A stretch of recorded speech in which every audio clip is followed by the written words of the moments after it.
Well, you think I have an answer. Sure, you go. Okay.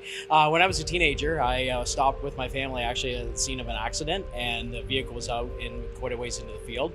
And I actually stopped and helped the two paramedics that were working. Had to carry the guy across the field through a ditch and up onto the road. And one of the older guys, his name was Leonard Smith, who's since retired, he said to me, he says, "You did a really good job." He goes, "You should actually consider becoming a paramedic." And here I am. Well, my story is not as inspiring, but it was on the suggestion of my father, who worked in the hospital setting, and he knew the staff or whatever, and suggested it for me. And I looked into it, and the rest is history. We've seen a significant increase in the number of overdoses recently, and yeah, you know what, we see it all. Overdoses is very prevalent right now. Certainly, there's the elderly, lots of nursing homes in the Sault, and a lot of calls for that. And just your sick calls with heart conditions and diabetes. Yeah, but you know, we see a little bit of everything. You know, I mean, I've delivered 6 babies in the course of my career, and I've lost track of how many saves I've had. I've had a lot of saves over the years, but we have to be prepared for pretty much any kind of emergency that comes along. You never know what you're going to get at the start of the shift. You get a lot of people in very strange predicaments, and we see people that sometimes at their worst, and with alcohol certainly is a factor, and stupidity. People end up injured in really awkward situations. And we're in every type of home and nursing home from top to bottom. Yeah.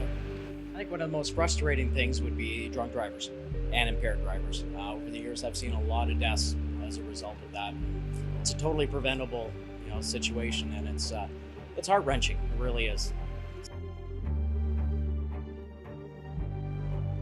Yeah, this saves having someone who's their heart stops and the family's distraught, and we come in, we have our defibrillators and tools and stuff, and to revive them and to see the joy, like if they get to the hospital and they come around, that's quite rewarding for sure.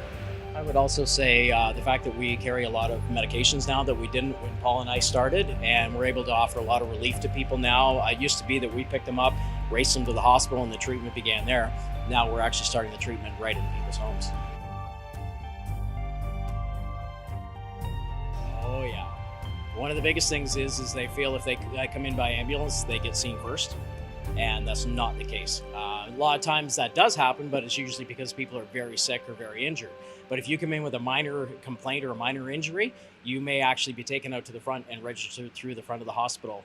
And so it just doesn't get you the golden ticket just because you come in by ambulance. When you see an ambulance, pull over to the right, and stop so that we can proceed. It could be your family that we're on the way to. You're supposed to pull over to the nearest shoulder and stop. Both ways, whether we're coming up behind you or you're meeting us. Would you say that's a problem? It's a huge problem. Yeah, and a lot of times I don't think either people have forgot from when they got their license, or it's just sometimes the music's too loud, they don't hear us, but it is definitely a problem. I think if you do call for 911, have your vehicles out of the driveway. Lots of times we get there and there may be two or three vehicles in the driveway, so we have to park on the road, which means it takes us longer to get all of our gear and our equipment and our stretcher up into the house. Leaving an outside light on, even sending somebody outside, maybe to flag us down, because sometimes at nighttime people's houses aren't well lit. Anything else public to do? Say thank you and wave and appreciate what we do.